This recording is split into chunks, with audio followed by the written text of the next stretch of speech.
Kiai, bagaimana kita yang ahli sunnah wal jamaah ini mensekolahkan anak ke pondok-pondoknya salafi? Hukumnya haram. Waduh, hukumnya haram. Jadi teman-teman, ada yang bertanya, Kiai, bagaimana hukumnya anak-anak kita disekolahkan di pondok-pondoknya salafi? Langsung saja teman-teman, dikatakan oleh Bapak Kiai Haji Idrus Ramli ini hukumnya haram. Kenapa? Gak boleh. Pertegas boleh. lagi, Kiai. Jadi menyekolahkan anak-anak ke lembaga-lembaga di luar Ahlus Sunnah wal Jamaah itu hukumnya haram.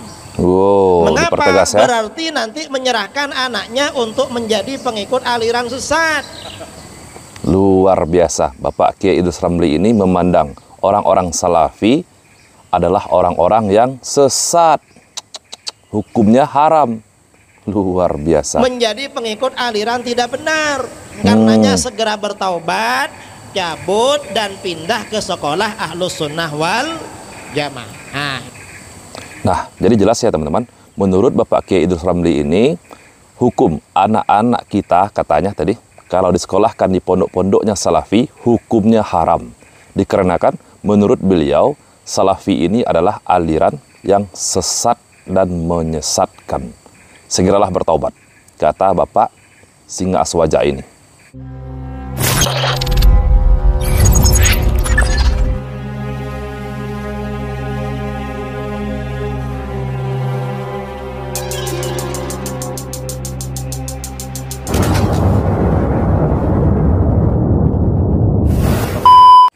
Bismillahirrahmanirrahim. Assalamualaikum warahmatullahi wabarakatuh. Alhamdulillah, jumpa lagi dengan saya di channel YouTube Maisha Al-Fatih. Nah, sahabatku semua, di video kali ini kita akan membahas tentang Bapak Kiai Haji Idrus Ramli, yang mana teman-teman, beliau ini digelar atau diberi gelar sebagai Bapak Singa Aswaja. Wah, luar biasa ya. Jadi beliau ini digelari oleh orang-orang Aswaja sebagai singa. Singa yang pemberani, singa podium yang membela Aswaja. Tapi teman-teman, kenyataannya kita lihat saja dari hal yang paling terkecil saja teman-teman. Dari memelihara jenggot, beliau tidak memelihara jenggot. Beliau bahkan sengaja mencukur jenggotnya. Ini perkara kecil saja teman-teman. Jenggot ini adalah sunnah dari Nabi kita, Nabi Muhammad SAW. Dan teman-teman tahu apa jawaban dari Bapak Idrus Ramli mencukur jenggotnya? Ustadznya kumisnya yang ada katanya, kenapa nggak jenggot sunnah gitu. Nah ini perlu nih Ustaz, Ustaz. Jadi begini ya, ini masalah pribadi. Pertama, mencukur jenggot itu hukumnya makruh, merawat jenggot hukumnya sunnah. Kebetulan istri saya itu lebih suka dicukur. Melayani istri itu kan wajib sebenarnya. Jadi itu alasannya. Pernah saya rawat panjang, istri malah gak suka. Cukur aja, saya gak suka. Ternyata teman-teman, Bapak Singa Aswaja ini ternyata juga takut kepada istri.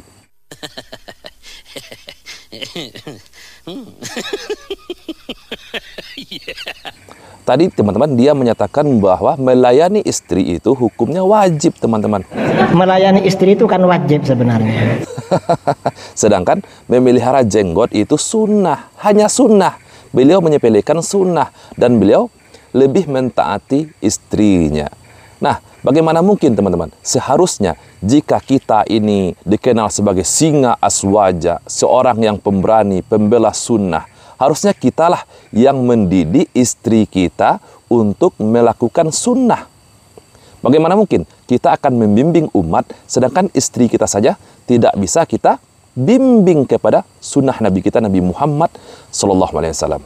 Sedangkan teman-teman, di dalam video ini, beliau menjawab pertanyaan dari jemaahnya ketika jemaahnya bertanya, bagaimana hukumnya anak-anak kita mondok atau belajar di pondoknya salafi. Beliau mengharamkan teman-teman. Beliau mengharamkan orang-orang yang ingin mengenal sunnah. Subhanallah. Dan menurut beliau, orang-orang salafi itu adalah orang-orang yang sesat. Oke, mari kita simak video dari Bapak Idrus Ramli ini. Kiai, bagaimana kita yang ahli sunnah wal jamaah ini mensekolahkan anak ke pondok-pondoknya salafi? Jadi jelas sekali ya pertanyaannya, bagaimana anak-anak kita hukumnya ketika kita menyekolahkan atau memondokkan kepada pondok-pondoknya orang-orang yang dia sebut sebagai orang-orang Wahabi nih. Orang-orang Salafi ini menurut Idrus Ramli itu adalah orang-orang Wahabi. Oke, mari kita dengarkan. Hukumnya haram. Nggak boleh. Pertegas lagi Kiai. Haram.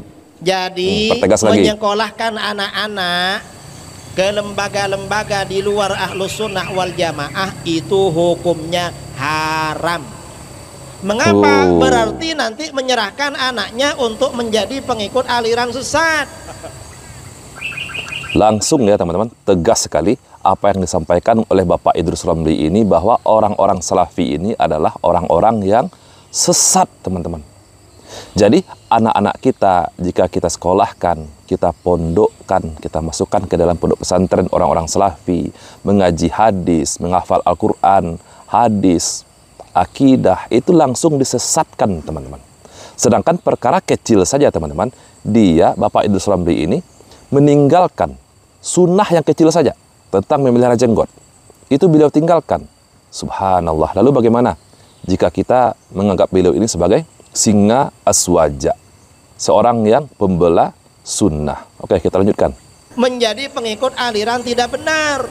Karenanya segera bertaubat, cabut dan pindah ke sekolah Ahlus Sunnah wal Jamaah.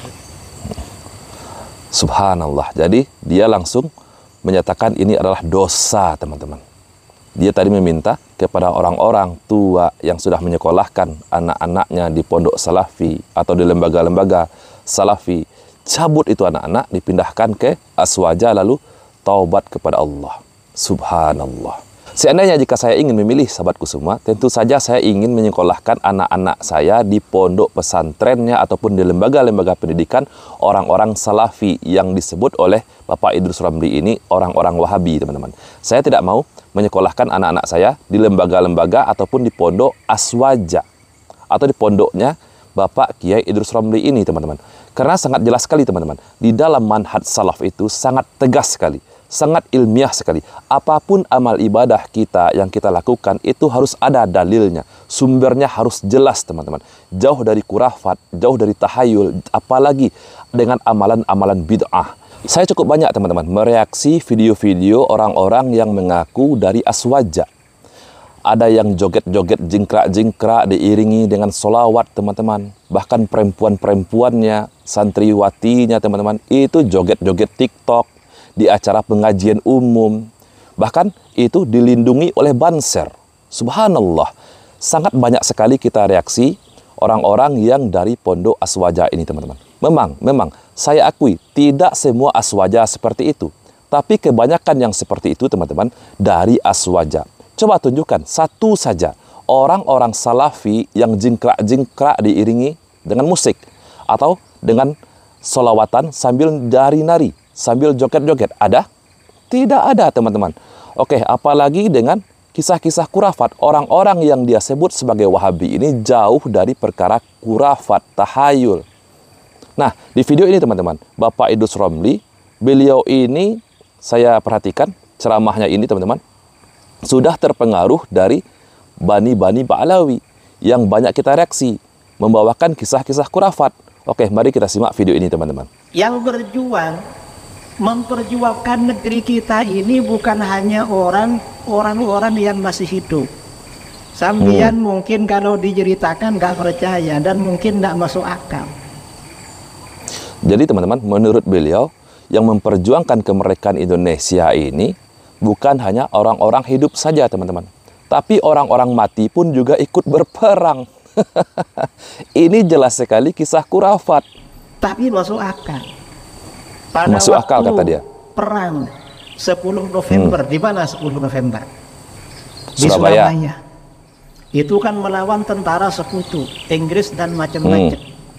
Ketika peperangan ini berkecamuk, tiba-tiba ada pasukan berkuda. Ada pasukan berkuda yang tidak dikenal. Ini cerita teman-teman. Tidak jelas sumbernya dari mana. Berbaju putih. Berbaju naik putih. Kuda putih, pasukan berkuda mendatangi tentara-tentara Inggris.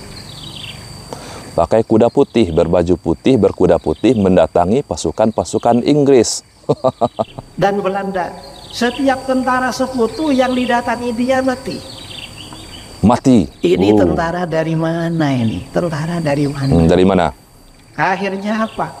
Setelah selesai peperangan, ada pejuang, ada ini pejuang juga dari Jawa Timur tanya sama itu, sampian siapa namanya? Nama saya namanya ini. Jadi nama pejuang yang menggunakan sorban putih, yang berkuda putih tadi, namanya ini, teman-teman. Ini namanya. Tidak jelas sumber kisah ini dari mana. Nama tokohnya tidak jelas, tidak disebutkan namanya.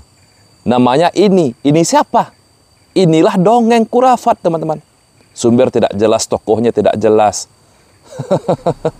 Di mana rumahnya? Kalau ingin tahu rumah saya, datang ke Klaten. Di daerah sini ada Klaten. masjid. Rumah saya di belakang masjid. Nama masjidnya pun kita tidak tahu. Masjid apa? Katanya rumah orang yang berkuda putih tadi, yang bersorban putih tadi, rumahnya di belakang masjid. Masjid apa? Di Klaten. Subhanallah. Lama-lama akhirnya orang Surabaya ini, orang Jawa Timur ini pergi ke Klaten, Jawa Tengah. Setelah dicari alamatnya ada masjid, katanya rumahnya di belakang masjid. Setelah dilihat di belakang masjid, ternyata nama kuburan. Nama kuburan. Dia ini seorang wali yang sudah ratusan tahun meninggal, ikut berperang juga, saudara. Seorang wali yang sudah ratusan tahun meninggal dunia, ikut berperang, teman-teman. Ini sangat nyata sekali kisah kurafat, teman-teman. Sumbernya tidak jelas. Nama orang ini yang ikut berperang tadi tidak jelas. Bahkan nama pejuang yang nyamperin itu ke Klaten, yang mencari lokasi di belakang masjid tadi, juga tidak jelas siapa. Siapa? Ini kurafat, ini dongeng. Jadi cerita ini, teman-teman, tidak bisa kita telusuri secara ilmiah. Mau kita cari, kita telusuri, kita cari sumbernya, tidak bisa. Kenapa? Karena tidak jelas sumbernya dari mana. Tidak jelas. Pelakunya pun juga tidak jelas. Nama pejuangnya pun ini. Ini siapa? Tidak jelas, teman-teman. Perkara-perkara seperti ini, teman-teman, sangat jauh sekali dari manhaj salaf. Jadi, teman-teman, semoga kita bisa membedakan yang mana yang ilmiah, yang mana yang kisah dongeng, teman-teman. Oke, teman-teman, cukup sekian video kita pada kesempatan kali ini.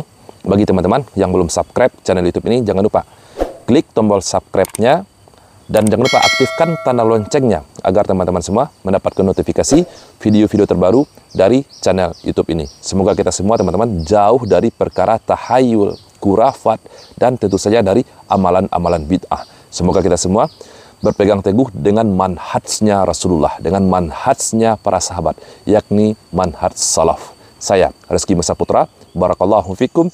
Assalamualaikum warahmatullahi wabarakatuh.